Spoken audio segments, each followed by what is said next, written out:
الحمد للہ عدد خلقہ ورضا نفسہ وزنۃ عرشہ ومداد کلماتہ والصلاة والسلام علی صفوۃ رسلہ وخیر خلقہ محمد وآلہ وصحبہ اما بعد فاعوذ باللہ من الشیطان الرجیم بسم اللہ الرحمن الرحیم للفقراء الذین احصروا فی سبیل اللہ لا یستطیعون ضربا فی الارض یحسبهم الجاہل اغنیاء من التعفف تعرفهم بسیماهم لا يسألون الناس الحافا وما تنفقوا من خیر فإن اللہ به علیم صدق اللہ العلی العظیم وبلغنا رسولہ النبی الامی الکریم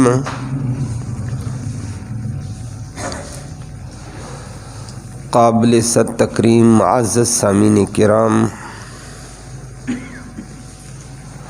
صدقات و خیرات کا تذکرہ پچھلے رکوع میں بھی اس رکوع میں بھی آپ نے سماعت کیا، اس کی شرائط کا بھی ذکر ہوا۔ آج کی اس آیت کریمہ میں صدقے کے سب سے زیادہ مستحق، سب سے زیادہ حقدار طبقے کا ذکر فرمایا، اور فرمایا صدقے کے سب سے زیادہ مستحق اور حقدار وہ فقراء ہیں، وہ ضرورت مند ہیں جو اللہ کے راستے میں روک دیے گئے، دین پڑھنے پڑھانے میں لگ گئے ہیں۔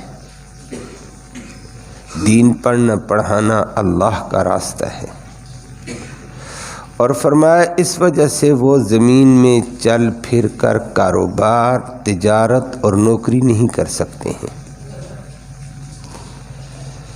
لیکن ان کی ظاہری حالت کو دیکھ کر جاہل قسم کے لوگ، دین کے جاہل، وہ یہ خیال کرتے ہیں یہ بڑے مالدار لوگ ہیں، ظاہری صورت ان کی بڑی زبردست ہے، مانگتے نہیں، لوگ سمجھتے ہیں یہ مانگا نہیں ہے، معلوم ہوتا ہے یہ سب کچھ ہے۔ اللہ نے فرمایا نہیں، ان کو دو، یہ زیادہ حقدار ہیں، باقی آپ ان کے چہرے کی علامات سے پہچان لیں گے کہ یہ ضرورت مند ہیں یا نہیں ہیں۔ اور فرمایا وہ لوگوں سے چمٹ چمٹ کر، بکاری بن کر، ہر ایک سے چمٹتے بھی نہیں، یہ دو وہ دو، یہ ان کے شان کے خلاف ہے۔ آخر میں فرما دیا یاد رکھو جو بھی تم خیر کا اللہ کے مال میں سے خرچ کرو گے، اللہ اس کو خوب جانتا، اس کے مطابق تمہیں دے گا۔ لفظی ترجمہ سماعت فرمائیں۔ استحقاق کا ذکر کر کے فرمایا للفقراء، لام استحقاق کے لیے ہے، صدقے کے مستحق فقراء ہیں، لام استحقاق کا۔ الذین، وہ فقراء تو دنیا میں بے شمار پھرتے ہیں، دائیں بائیں روڈوں میں بھی، آگے پیچھے فرمایا نہ وہ فقراء زیادہ مستحق، احصروا، جو روک دیے گئے ہیں، بند کر کے رکھ دیے گئے ہیں، فی سبیل اللہ، اللہ کے راستے میں، لا یستطیعون، وہ طاقت نہیں رکھتے ہیں، ضربن، چلنے پھرنے کی، کاروبار کی، نوکری کی، فی الارض، زمین میں، یہ سب خیال کرتے ہیں ہم ان کو، الجاہل، جاہل لوگ، اغنیاء، مالدار، کیوں؟ من التعفف، ان کی پاک دامنی کی وجہ سے، سوال سے وہ پاک دامن رہتے ہیں، مانگنا نہیں ہے ہم نے کسی سے۔ تعارف، تو پہچان لیں گے، ہم ان کو، نبی تو بھی، دیگر مخاطب تو پہچان لے گا ان کو، بسیماہم، ان کی ظاہری حالت سے۔ لا یسألون، ان کی کیفیت یہ ہے وہ مانگ سوال نہیں کرتے ہیں، الناس، لوگوں سے، الحافا، لپٹ کر، چمٹ چمٹ کر، کوئی سوال نہیں کرتے۔ وما تنفقوا، اور جو بھی تم خرچ کرو گے، من خیر، مال میں سے، اللہ کی خیر میں سے، فإن اللہ، بے شک اللہ رب العالمین، بھی، اس کو، علیم، خوب جانتا ہے، اس کے مطابق بدلہ دے گا انشاءاللہ۔ صدقات اور خیرات کا تذکرہ بڑی تفصیل سے آپ نے سنا تھا، اس کی شرائط بھی ذکر کی تھیں۔ تو میں نے عرض کیا آج کی آیت کریمہ میں صدقے کے زیادہ مستحقین طبقے کا ذکر فرمایا۔ زیادہ مستحق تو بہت سارے لوگ ہیں، لیکن سب سے زیادہ استحقاق کس کا ہے؟ اللہ نے اس کا ذکر فرمایا، اور وہ فرمایا للفقراء، فقراء فقیر کی جمع ہے۔ اردو میں بھی آپ فقیر کا لفظ سنتے ہیں، عربی میں بھی فقیر کا لفظ ہے، جیسے یہاں آ گیا فقراء، اس کی جمع ہے۔ ایک ہے فقیر اور ایک ہوتا ہے مسکین، شریعت کی زبان میں، قرآن کی زبان میں۔ تو فقیر وہ ہوتا ہے جس کے پاس تھوڑا بہت تو ہے لیکن اس کی ضرورت کے لیے ناکافی ہے۔ تھوڑے بہت پیسے ہوں گے، تھوڑا بہت غلہ ہوگا، لیکن اس کی ضرورت کے لیے ناکافی ہے۔ کچھ پیسے ہیں لیکن ضرورت اس کو کھانے کی ہے، اپنے کھانے کی، بچوں کے کھانے کی، گھر والوں کے کھانے کی، وہ سب پوری نہیں ہو رہی ہے۔ اگر کھانے کے لیے دیتا ہے تو ان کے جوتے پورے نہیں ہو رہے ہیں، جوتے کے لیے دیتا ہے تو ان کا کپڑا پورا نہیں ہو رہا ہے، کپڑوں کے لیے دیتا ہے ان کے دیگر لوازمات، دوائی، صحت کے لوازمات پورے نہیں ہو پاتے ہیں۔ تو تھوڑا بہت پیسہ ہے لیکن ضرورتیں اس کی پوری نہیں ہوتی ہیں، اس کو فقیر کہا جاتا ہے شریعت کی زبان میں۔ اور اسی سے فقیر فقر سے ہے، فقار موروں کو بھی کہا جاتا، موریں، انسان کی ریڑھ کی ہڈی دماغ سے چلتے ہوئے کمر کے نیچے تک موروں کی ایک لائن ہے، اور موروں کے اندر کوئی کمی بیشی آ جائے بندہ محتاج ہو جاتا ہے، نہ کمانے کا ہے، نہ چلنے کا ہے، نہ اٹھنے بیٹھنے کا، نہ دوڑ دھوپ کا ہے، موروں کا مریض ہو گیا ہے، تو یہ محتاج ہو گیا ہے۔ اسی سے فقیر کو فقیر کہتے ہیں کہ فقیر بھی ایسی بیچارہ محتاج ہے، اس کی ضرورتیں پوری نہیں ہو رہی ہیں۔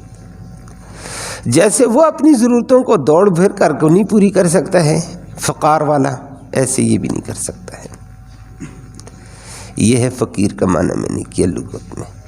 ایک ہوتا ہے مسکین، مسکین وہ ہوتا ہے جس کے پاس کچھ بھی نہ ہو، اور مسکیناً ذا متربہ قرآن نے ذکر کیا ہے کہ مسکین بیچارہ مٹی میں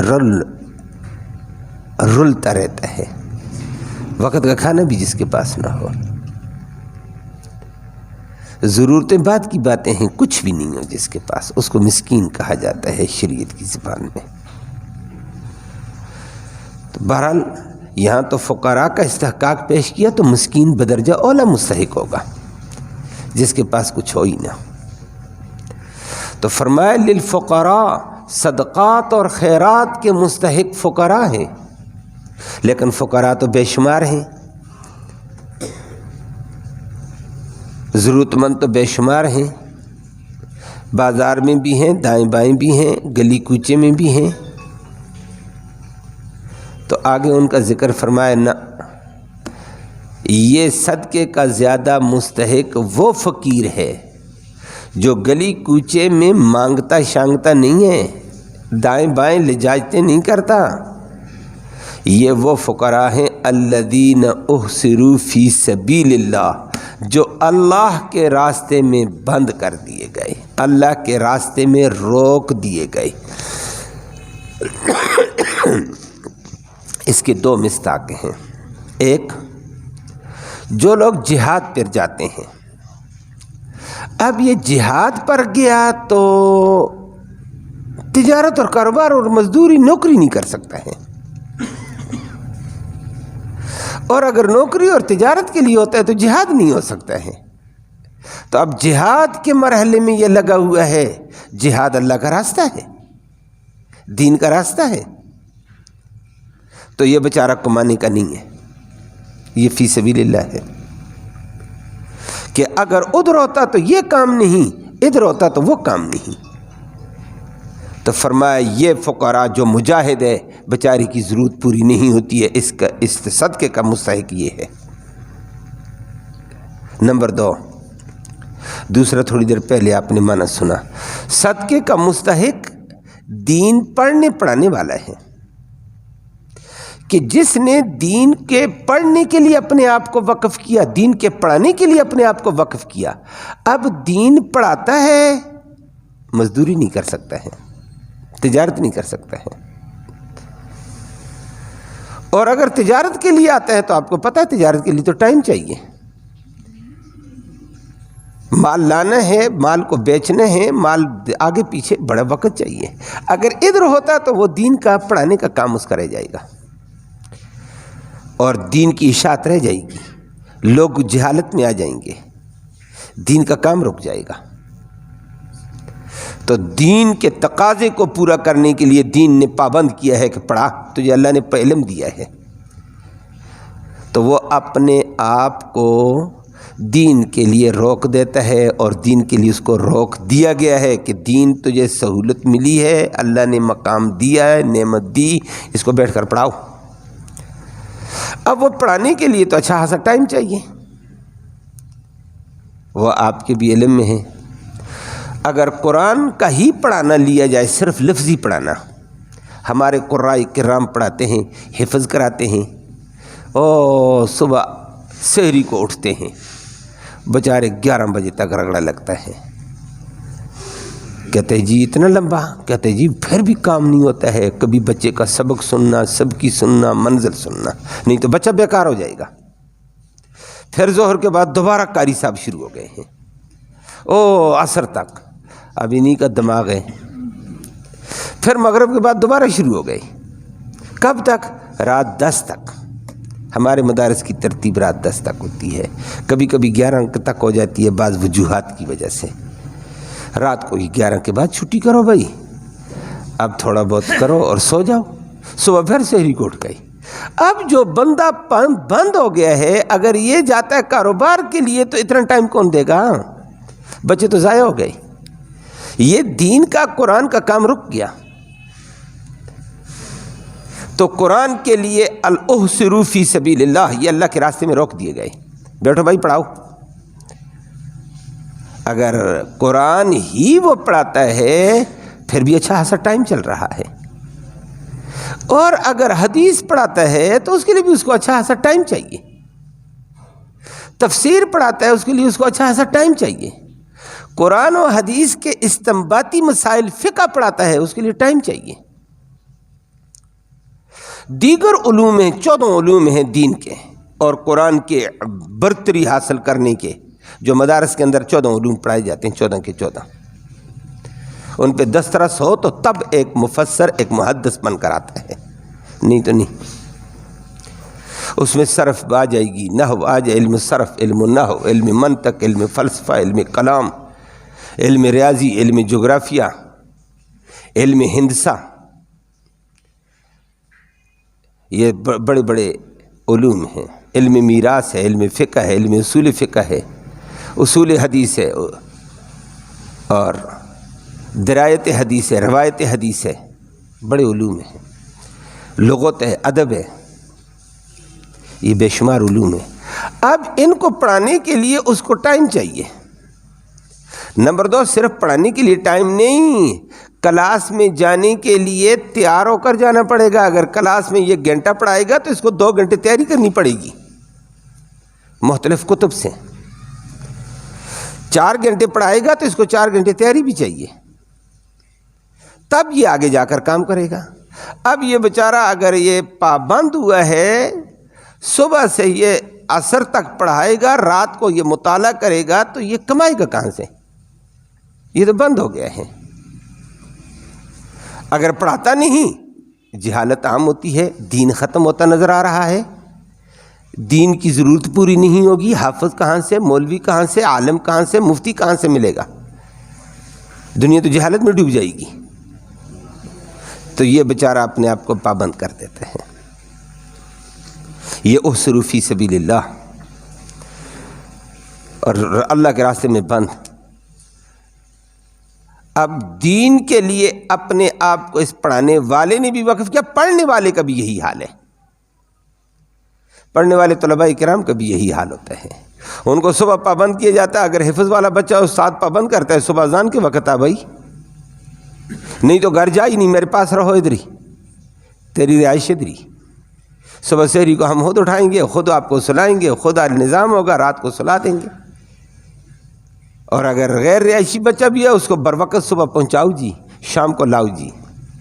یہ تو بچے پابند ہو گئے ہیں. اس کو ٹائم نہیں دے گا تو علم نہیں حاصل کر سکتا ہے. اگر علم کو ٹائم دیتا ہے تو کاروبار اور تجارت اور نوکری نہیں کر سکتا ہے. تو علم کی وجہ سے, دین کی وجہ سے, قرآن کی وجہ سے, حدیث کی وجہ سے پڑھنے پڑھانے والے بند کر دیے گئے ہیں. کس سے؟ کاروبار سے, تجارت سے. فرمایا للفقراء, یہ فقراء مستحق ہیں, الذین احصروا فی سبیل اللہ, جو اللہ کے راستے میں بند کیے گئے ہیں, اللہ کے راستے میں روک دیے گئے ہیں. رکو بھائی, محنت کرو صبح سے شام تک. اور یہ بات اللہ نے قرآن میں کہی ہے, آگے اس کا ذکر بھی کر دیا. یہ پڑھنے پڑھانے والے مدارس میں واقعتاً ان کی قربانی اور محنت اتنی ہے جس کا کوئی اندازہ نہیں لگا سکتا ہے. پروفیسر ہیں کالج کے, یونیورسٹیوں کے, ہفتے میں ان کے ایک دن 2 پیریڈ ہوتے ہیں, کسی دن 3 پیریڈ ہوتے ہیں. ہفتے میں ایک دن پیریڈ ہے, دوسرا دن پیریڈ ہی اس کا نہیں ہے. ہفتے میں جی میں نے اتنے لیکچر دینے ہیں, 3 لیکچر ہیں میرے, 4 لیکچر ہیں, 3 گھنٹے 4 گھنٹے. وہ تو آزاد ہے. اور جب ہمارا طبقے کا بندہ ادھر جاتا ہے, وہاں لیکچر دے کر سب آسانیاں مختصر, ہفتے میں 3-4 گھنٹے دی ہفتے میں. ادھر دیکھتے ہیں تو مدرسے میں صبح سے شام تک 4 گھنٹے اس کو سونے کے بھی نہیں ملتے ہیں. اس کی محنت ہے, لیکن اس محنت کا ثمرہ الحمدللہ آج تک نبی کریم صلی اللہ علیہ وسلم سے لے کر آج تک دنیا دیکھ بھی رہی ہے. کہ دنیا یہ نہیں کہے گی کہ علمی اور قرآن و حدیث کے ہم پیاسے ہیں, ہمیں ضرورت پوری نہیں ہوئی ہے. یہ ضرورت اللہ کے راستے میں بند علماء, قراء, حفاظ یہ پوری کر کے دے رہے ہیں. اللہ ان پہ کروڑوں رحمتیں نازل فرمائے. تو پروفیسر حضرات کبھی کبھی ملاقات بھی ہو جاتی ہے تو وہ کہہ دیتے ہیں, بھائی سیدھی سی بات ہے, ہم مفت خورے ہیں, اور مدارس کے اندر بیٹھے ہوئے علماء, مفسر, محدث, قراء, حفاظ کمال کی محنت ہے. ہم اس محنت کو دیکھ کر ہمارا دماغ پھر جاتا ہے کہ یہ کس انداز میں یہ محنت ہوتی ہے. تو سیدھی سی بات ہے, یہ قرآن و حدیث کی برکت سے ہوتی ساری. وہ اگر نہ اتنا بندہ بند ہو جائے تو پاگل ہو جائے, اتنا بولے بندہ پاگل ہو جائے. اور کبھی کبھی بہت سارے احباب ایسے ہیں, طبیعت خراب ہوتی ہے, ڈاکٹر سے رجوع کیا جاتا ہے, ڈاکٹر کہتا ہے بولنا کم کر دو. ایسے کئی دفعہ کا ہوتا ہے. بھائی ہم دنیا کی باتیں تو نہیں بولتے ہیں, قرآن بولتے ہیں, حدیث بولتے ہیں, حدیث کے اصول بتاتے ہیں وغیرہ وغیرہ. تو کہتے ہیں بہرحال اللہ کی دی ہوئی نعمت ہے, اس کو محدود کیا جائے. ڈاکٹر بیچارہ یہ کہہ دیتا ہے. کوئی اللہ والا ہے جس کو دین کے ساتھ تھوڑا بہت تعلق ہے, وہ کہتا ہے بھائی ٹھیک ہے, اللہ نے دیا, جب تک ہمت ہے بولو, کچھ نہیں ہوتا ہے. کوئی کہتا ہے نا یہ ہو گیا, یہ اثر ہو گیا ہے دماغ پہ, وغیرہ وغیرہ وغیرہ. بہرحال ان حضرات کی قربانی, اور یہ قربانی الحمدللہ آج بھی دنیا میں بھی ہے, لیکن پاکستان میں سب سے اول درجے کی ہے, پھر ہندوستان میں ہے. ہندوستان اور پاکستان اول پوزیشن پہ ہے اس مارکے میں. پوری دنیا سے، سعودیہ سے بھی، ترک سے بھی۔ ترک میں عصری علوم ہیں، سکول کالجز ہے، لیکن دینی علوم کا وہ معیار نہیں ہے جو الحمدللہ ہند و پاک میں ہے۔ یہاں بڑا زبردست ہے۔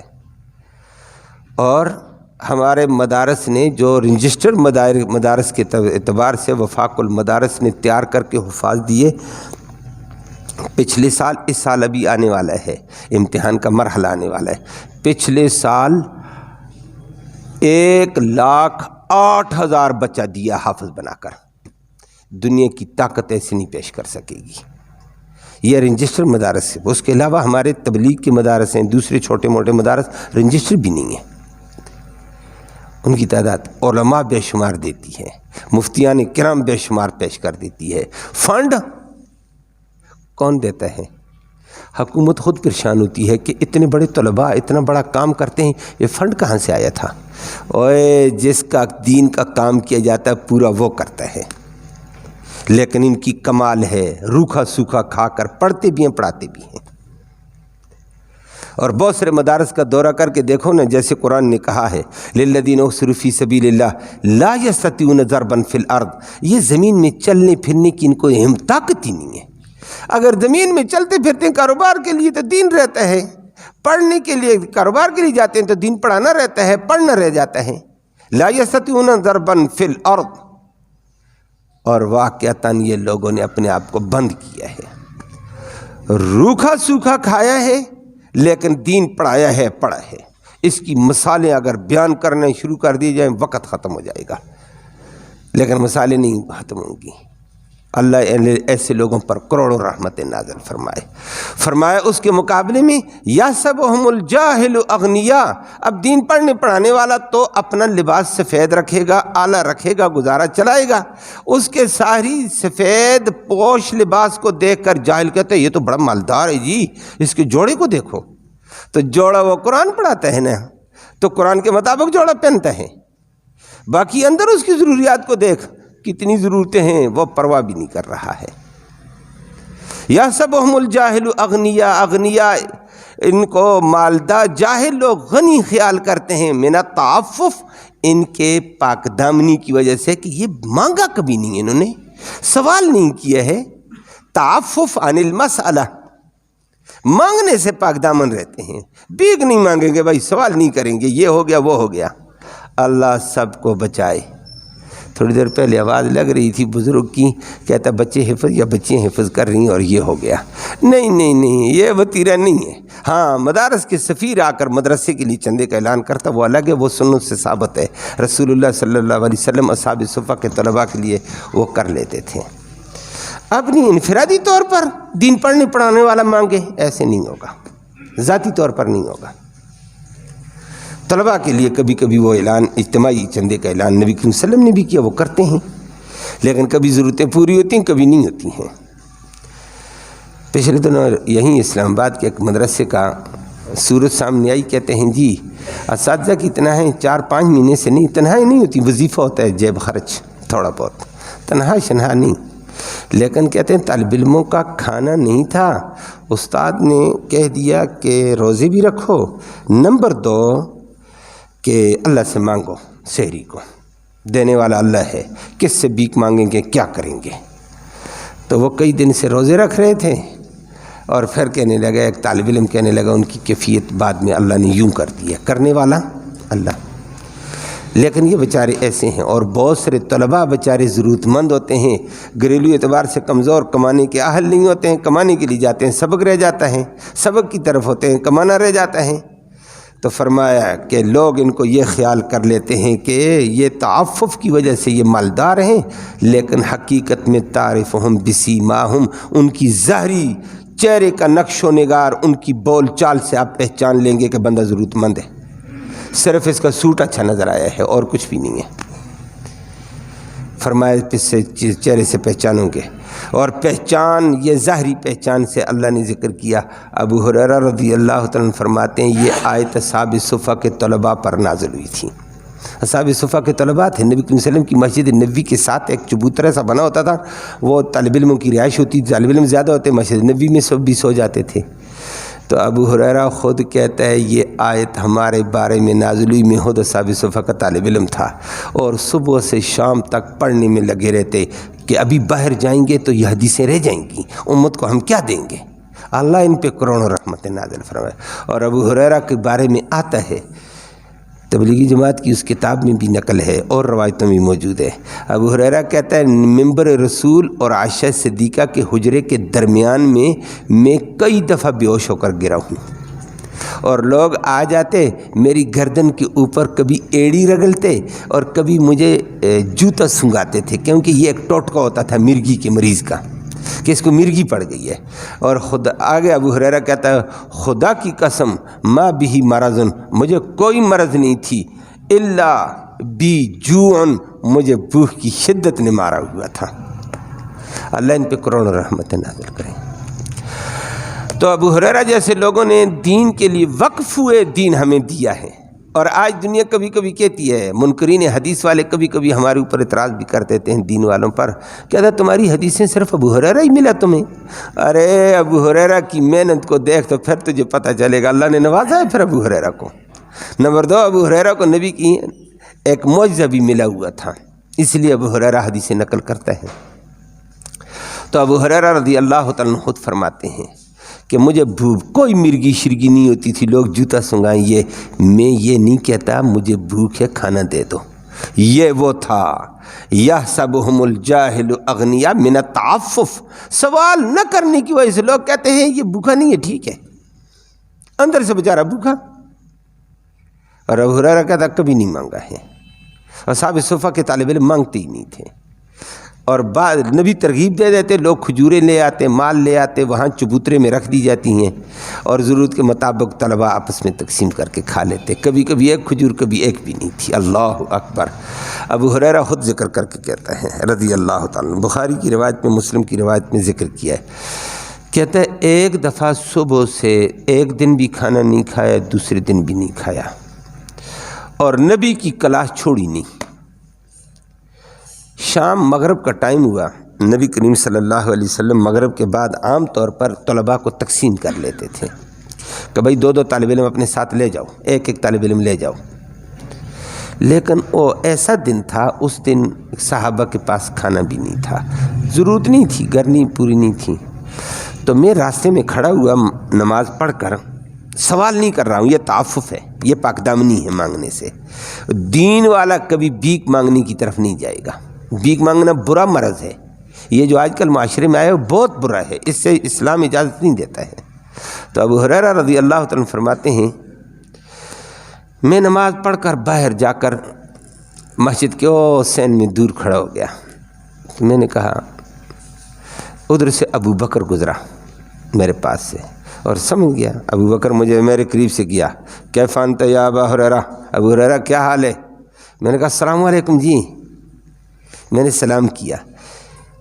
کہ ابو ہریرہ بڑا زیرک بین تھا کہ ابو ہریرہ پہچان لے گا کہ میری حالت کیا ہے اور میری ضرورت پوری ہو جائے گی۔ میں نے کہا جی ایک آیت پوچھنے کے لیے کھڑا ہوئے، ایک آیت کا مطلب نہیں آتا ہے، آتا تھا مجھے مطلب، ویسے میں نے کہا اس آیت کا مطلب کیا؟ ابو ہریرہ مطلب بتایا چلا گیا۔ میں نے کہا ہو، پیچھے عمر آ گیا، میں نے کہا جی السلام علیکم، یہ آیت کا مطلب کیا ہے جی؟ تو میرے بولنے میں نقاہت، کھڑے ہونے میں نقاہت، میرے انداز میں، تعریفہم بسیما، تو ظاہری اعتبار سے پہچانا جاتا ہے بندہ بھوکا ہے، سوٹ کو چھوڑو۔ لیکن عمر بھی مجھے آیت بتلا کر چلا گیا۔ پیچھے محمد رسول اللہ صلی اللہ علیہ وسلم آ گئے، میں نے کہا السلام علیکم جی، میں ادھر کھڑا ہوا تھا، آیت پوچھی ابو بکر سے، عمر سے، یا رسول اللہ اس کا کیا مطلب ہے؟ نبی کریم صلی اللہ علیہ وسلم نے ابو ہریرہ کو دیکھا اور نبی کے آنسو آ گئے، فرمایا مجھے مطلب آتا ہے۔ ابو ہریرہ نے ہاتھ آگے کیے، نبی نے دونوں ہاتھ پکڑے، آ جاؤ میرے ساتھ، مطلب بھی آیت کا بتلا رہے ہیں، پکڑ کر ساتھ لے گئے۔ ایک بیوی کے ہاں گئے، کھانا ہے؟ اس نے کہا نہیں ہے۔ حالات ایسی بھی گزرے دین پر، لیکن دین کی خدمت لوگوں نے کی، آج دین ہم تک پہنچا ہے۔ اللہ ان پہ کروڑوں رحمت نازل فرمائے۔ دوسری بیوی کے ہاں، تیسری بیوی، چوتھی بیوی، پانچویں، 9 بیویوں کے پاس گئے، کھانا نہیں۔ نبی ابو ہریرہ کا ہاتھ پکڑے ہوئے لے کر ساتھ چل رہے ہیں. تو ابو ہریرہ کہتے میرا دل چاہتا ہے میں نے زیادتی کر دی نبی کریم صلی اللہ علیہ وسلم سے سوال کر کے چلو. لیکن عائشہ کے گھر میں نبی بیٹھ گئے, مجھے لے کر بیٹھ گئے. 2 منٹ کے بعد دستک ہو گئی ہے دروازے پر. ایک بندہ پیالہ دودھ کا لے کر آ گیا. مجھے ہی نبی نے فرمایا جاؤ دروازے پر, کیا بات ہے؟ میں دروازے پر گیا, پیالہ مجھے تھمایا کہ اندر اللہ کے نبی ہیں. جی. کہا یہ دے دو نبی کریم صلی اللہ علیہ وسلم کو. میں خوش ہو گیا, کام ہو گیا, دل میں خوش ہوا. نبی کریم صلی اللہ علیہ وسلم کو میں نے پیالہ پیش کیا. نبی کریم صلی اللہ علیہ وسلم فرمایا رکھ دو. رکھا. فرمایا صاحب صفہ کے سارے طلباء کو بلا لو. میں نے کہا لو کام خراب ہو گیا. اس پیالے میں صاحب صفہ کے طلباء پئیں گے تو میرا کیا بچے گا؟ میں جا کر نبی کی بات مانی. جا کر میں نے صاحب صفہ کے طلباء کو بلا لیا. اب نبی کو پتہ ہے یہ ابو ہریرہ بھی صفہ کا طالب علم بھوکا ہے تو اور بیچارے بھی بھوکے ہوں گے. یہ زیادہ بھوکا ہے, وہ ذرا کم ہوں گے تو صحیح نا. اور نبی رحمت تھا, اللہ اس پہ کروڑوں رحمت نازل فرمائے. تو نبی کریم صلی اللہ علیہ وسلم نے فرمایا میں لایا اور حلقہ بنا دیا. طلباء کو کہا بیٹھ جاؤ. نبی بیٹھے ہوئے. ابو ہریرہ کو کہا انت قاسم, تو ہی قاسم ہے, تقسیم کر دائیں طرف سے. نبی ادھر بیٹھے, دائیں طرف سے اس کو دیا اس کو دیا, پیتے چلے. میں نے کہا آخر میں نمبر میرا مسئلہ تو یہی ہے, قاسم آخر میں, خدمت والا آخر میں جو بچے گا کھائے گا, نہ بچے تو اللہ مالک. میرے لیے تو نہیں بچے گا. میں بہرحال نبی کا حکم مان کر پیالہ چلاتا جا رہا ہوں. نبی بیٹھے ہوئے کچھ پڑھ رہے ہیں, دیکھ رہے ہیں طلباء کو. ادھر سے پیتے پیتے پیتے سارا پی کر یہاں پہنچا. فرمایا بیٹھ ابو ہریرہ پی. میں نے پیالہ منہ سے لگایا. فرمایا اشرب شربا, خوب پیو. میں نے خوب پیا. میں نے خوب پی کر ختم. 3 سانس میں پیا. 3 سانس میں آدمی اچھا خاصا پی لیتا ہے. تو نبی کریم صلی اللہ علیہ وسلم فرمایا اور پیو, اشرب, دوبارہ پیو. میں نے دوبارہ پیا. تیسری دفعہ کہا اور پیو. میں نے تیسری دفعہ پیا. میں نے کہا چوتھی دفعہ نبی نے کہا اور پیو. میں کہا یا رسول اللہ بس, پیٹ فل ہو گیا.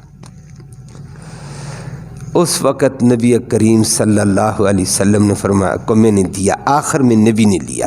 اور اللہ اکبر, روایت میں آتا ہے اللہ نے اس نبی پر کروڑوں رحمتیں. قرآن بھی ان لوگوں کی تعریف اور ان کا حق بیان کرتا, نبی نے بھی ان کا حق پہچانا تھا. ابو ہریرہ کے ہاتھ سے نبی نے پیالہ لیا, جہاں ابو ہریرہ کے ہونٹ لگے نبی ان ہونٹوں پہ ہونٹ لگا کر پیالے کو پانی دودھ پیا ہے. فرمایا یہ طالب علم کا جھوٹا طالب علم, عظمت والا, دین کے لیے یہ وقف ہے. اور طالب علم کی ایک شان بتائی. نبی نے وہیں ہونٹ لگا کر پانی پی دودھ پیا. پیالہ آخر میں بھرا ہوا ہی تھا. یہ نبی کا معجزہ تھا. سارے صحابہ سیر ہو گئے, پیالہ بھرا ہوا. پھر نبی کریم صلی اللہ علیہ وسلم نے فرمایا ابو ہریرہ اب دے دو, باقی لوگوں کو دے دو, جو ضرورت مند ہے پیالے سے پیے. سب کی ضرورت. اصحاب صفہ کے طلباء ابو ہریرہ سے پوچھا کتنے طالب علم تھے؟ کہتا ہے 80 زحاءً, 80 سے زائد تھے. پیالہ بھر گیا, پیالہ بھرا ہوا لبلب. لیکن نبی نے آخر میں اسی جگہ پیا. یہ ہیں وہ احسروا فی سبیل اللہ تعرف یحسبہم الجاہل اغنیاء. جاہل لوگ ان کو مالدار تصور کرتے, من التعفف, یہ مانگتے نہیں جی. تعرفہم بسیماہم, لیکن ان کے حد و حال سے پتہ چلے گا یہ بولنے میں کمی کیوں ہے, فلاں کمی کیوں ہے, پتہ چلتا ہے. لا یسألون الناس الحافا, یہ لوگوں سے لپٹ لپٹ کر سوال نہیں کرتے ہیں کہ دو جی دو, نہ ایسا نہیں ہے. تو فرمایا وما تنفقوا من خیر, اس طبقے پر جو مال بھی تم خرچ کرو گے فإن اللہ بہ علیم, اللہ اس کو جانتا ہے, اس کے مطابق عطا کرے گا. تو یہ ابو ہریرہ نہیں, تمام صحابہ ایسے تھے. صحابہ کے بعد دین والے لوگ ایسے تھے. آج بھی میں نے عرض کیا ایسے ہیں. اس حوالے سے امام احمد بن حنبل کا ایک مقام تھا. باقی ائمہ کرام, امام ابو حنیفہ کے پاس مال تھا, بڑا مالدار تھا. وہ طالب علموں کو, علماء کو کھلاتا تھا. اللہ کا فیصلے. احمد بن حنبل دین کے لیے اپنے آپ کو وقف, لیکن کاروبار اس کا نہیں تھا. یہ ان مشکلات میں احمد بن حنبل بہت آگے گزرا ہے. امام ابن حمام بہت آگے گزرا، قاضی ابو یوسف یتیم بچہ تھا، یتیمی کی حالت میں پڑا ہے، اس کی کا وظیفہ امام ابو حنیفہ نے مقرر کیا ہوا تھا اپنے مال میں سے، لیکن غربت کی حالت میں ان لوگوں نے فاقے کاٹ کاٹ کر پڑا ہے۔ امام بخاری کا بڑا نام آتا ہے، امام بخاری بلکہ روایت میں آتا ہے اللہ اکبر، وراق بخاری امام ابو خاتم کہتے ہیں کہ میں اپنے استاد امام بخاری کے ساتھ تھا، بیمار ہو گئے، بیمار ہوئے تو طبیب کے پاس چلے گئے۔ اس وقت طب اسلامی والے ماہر ہوتے تھے، آج کل اللہ یہ حافظ ہے، وہ آپ جانتے ہیں۔ تو انہوں نے ان کا قارورہ چیک کر کے کہا کہ یہ جس بندے کا قارورہ میرے پاس تم نے لایا ہے، چیک کیا میں نے، یہ بندہ مجھے پادری معلوم ہوتا ہے۔ پادری مطلب ایک بند کمرے میں رہتا ہے، جو آ گیا تھوڑا بہت کھایا، نہیں تو اللہ اللہ۔ تو انہوں نے کہا ہاں جی یہ وقت کا امام بخاری ہے رحمہ اللہ، محمد بن اسماعیل بخاری۔ اچھا، میں نے اس لیے پادری کہا، پادری عیسائیت میں ہوتے ہیں، دنیا سے کٹے ہوئے۔ اس نے کہا اس بندے نے سالن استعمال ابھی تک نہیں کیا ہے، اس کی مرض قارورہ خشک ہو گیا ہے، اس کو سالن روٹی کے ساتھ کھلاؤ، یہ ٹھیک ہو جائے گا، اور کچھ بھی نہیں ہے، جاؤ۔ تو امام بخاری سے پوچھا جی، وہ کہتا ہے پادری کا قارورہ ہے، یہ کیفیت ہے۔ امام بخاری نے اپنے شاگرد کو کہا بتانا نہیں ہے، آج 10 سال ہو گئے میں نے سالن نہیں دیکھا ہے۔ تو ان لوگوں نے دین کا کام کیا ہے، کتاب اتنی بڑی لکھ کر پیش کی ہے، دنیا کو ناز ہے صحیح بخاری پر۔ یہ صحیح بخاری ویسے تو نہیں آئی ہمارے سامنے، یہ تھے احسروا فی سبیل اللہ، اللہ کے راستے میں بند، دین پڑھ رہا ہے، پڑھا رہا ہے۔ کمائی کا عالم یہ ہے، وقت آیا کھانا ملا، نہیں تو نہیں ملا۔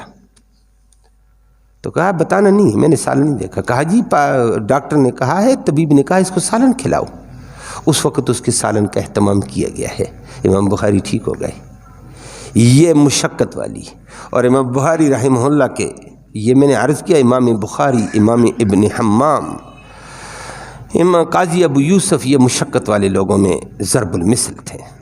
امام بخاری کہتے ہیں والد تو میرا فوت ہو گیا تھا پہلے، میں یتیم بچہ تھا، میرا بھائی احمد تھا، میں تھا، والدہ تھی۔ امام بخاری کہتے ہیں میری 2 دفعہ بنائی گئی ہے، ایک بچپن میں چلی گئی تھی، وہ والدہ نیک خاتون تھی، اللہ اللہ کر کے مانگتی تھی یا اللہ بچے کو بنائی دے دے، میں نے دین کے لیے اس کو وقف کرنا ہے، مانگا ہی تھا دین کے لیے میں نے، تو اللہ نے بچپن میں وہ بنائی لٹا دی تھی، وہ ایک لمبی بات ہے۔ بعد میں امام بخاری کہتے ہیں میں طالب علمی دور میں تھا تو میری بنائی دوبارہ چلی گئی، لمبے سفر کاٹا کرتا تھا، دھوپ میں جاتا تھا، گرمی میں استاد کے پاس جاتا، وہاں گرمی میں بیٹھ کر پڑھنا پڑتا تھا، کبھی چھت ملی کبھی ملی ہی نہیں ہے، تو میری بنائی چلی گئی۔ میں نے اپنے استاد کو کہا کہ حضرت میری بنائی چلی گئی ہے، تو ان کے استاد نے ان کو مشورہ دیا ہے کہ آپ، امام زہلی نے ان کو بتایا کہ آپ ایسے کریں، گل ختمی ایک یہ پنسار کی دکانوں پہ پایا جاتا ہے، گل ختمی ایک چیز ہوتی ٹھنڈی، کہ آپ گل ختمی کو لے کر پیس کر لیپ بناؤ، اس کا لیپ اپنے سر پہ لگا دو، جیسے مہندی لگا لیتے ہیں۔ وہ لگایا تو اللہ کا کرنا چند دنوں کے بعد بنائی واپس آ گئی ہے۔ استاد سے پوچھا یہ کیوں؟ اس نے کہا خدا کا بندہ آپ پڑھائی زیادہ کرتے تھے، اوپر سے دھوپ نیچے سے دماغ خشک ہو گیا تھا، یہ بنائی پر اثر ہوا ہے۔ اللہ نے یہ کیا تھے؟ یہ احسروا فی سبیل اللہ، اللہ کے راستے میں بند، یہ لوگ مستحق ہوتے ہیں۔ فرمایا اصل استحقاق صدقے اور خیرات کا یہ دین والے ہیں، جہاد والے ہیں، اور پھر جہاد کی نوعیت آج کل اور ہے، نہیں تو یہ بے شمار لوگ دین کے لیے وقف اپنے آپ کو کرتے ہیں، دین پڑھنے پڑھانے میں رہتے ہیں، کہتے ہیں اگر دین نہیں پڑھاتا ہوں تو وہ کام رہتا ہے، کمائی کے لیے جاتا ہوں وہ کام رہتا ہے۔ اور بعض ایسے ہیں آج کل مدارس میں جو کاروباری لوگ ہیں، مدرسے میں 1-8 گھنٹے کے لیے جاتے ہیں، لیکن ہم نے یہ دیکھا جو 1-2 گھنٹوں کے لیے جاتے ہیں ان کے اسباق اتنے متاثر ہیں، طالب علم نقصان میں جاتے ہیں، بلاخر فیصلہ کرنا پڑتا ہے یار ان سے معذرت کریں کہ کاروبار کرتے ہو تو ادھر کام نہیں چل سکتا ہے، چھوڑ دو اس کام کو، اور ادھر ہوتے ہو تو کاروبار نہیں چلتا ہے۔ اللہ نے یہ لوگ اصل استحقاق والے ہیں جو صدقے کے تمہاری خیرات کے مستحق، اور نبی کریم صلی اللہ علیہ وسلم نے پھر ان کے لیے فرما دیا یہ صدقے کا صدقہ، دین کا تعاون الگ، صدقہ الگ، دین کی اشاعت میں تمہارا حصہ۔ کل یہ دین پڑھیں گے پڑھائیں گے، پتہ نہیں کتنا پڑھیں گے پڑھائیں گے، سارے پڑھنے پڑھانے میں صدقہ جاریہ تمہارا چلے گا۔ فرمایا یہ علم ينتفع به صدقہ جاریہ میں آتا ہے۔ اللہ ہم سب کو دین کے تقاضے پر شریعت کے مزاج کے مطابق آگے بڑھنا نصیب فرمائے۔ اللہم صلی وسلم دائما ابدا علی حبیبک خیر الخلق کلہم۔ اللہم انا نسألک الہدی والہدی والعفاف والتقی والغنی۔ اللہم اہدنا واہدنا بہ وجعلنا سببا لمن اہتدی۔ یا اللہ تو رحمت کے فیصلے فرما، کوتاہیوں کو معاف فرما، صغیرہ کبیرہ گناہوں کو معاف فرما، دین کے تقاضے پر چلنا نصیب فرما۔ یا اللہ دین والوں کی عقیدت و محبت نصیب فرما، دین والوں کی خدمت کی توفیق نصیب فرما، دین والوں کے ساتھ قیامت کے دن اللہ ہمارا حشر فرما دے۔ یا اللہ دین والوں کے ساتھ قیامت کے دن حشر فرما دے، اپنے دین کے ساتھ وابستگی نصیب فرما۔ یا اللہ ضرورت مندوں کی ضرورتیں غیب سے پوری فرما دے، حاضرین مجلس کی نیک مرادیں پوری فرما، حلال کی روزی وسعت والی، برکت والی، رحمت والی آسانی سے نصیب فرما، حرام سے ہم سب کو محفوظ فرما۔ یا اللہ بیماروں کو اپنے فضل سے شفا نصیب فرما، اسپتالوں میں بیمار، گھروں میں بیمار، یا اللہ اس قرآن کی برکت کے طفیل، رحمت کے طفیل سب کو شفا نصیب فرما، بے چینوں کو چین نصیب فرما، بے سکونوں کو سکون نصیب فرما، درد مندوں کے دردوں کا علاج فرما، مصیبت زدوں کو مصیبت سے نجات نصیب فرما۔ یا اللہ جب تک ہم زندہ رہیں قرآن کے ساتھ وابستگی نصیب فرما، مرتے وقت کلمہ ایمان نصیب فرما، آخرت میں اس قرآن کی محمد کریم صلی اللہ علیہ وسلم کی شفاعت نصیب فرما۔ صلی اللہ تعالی علی خیر خلق محمد و آلہ وسلم۔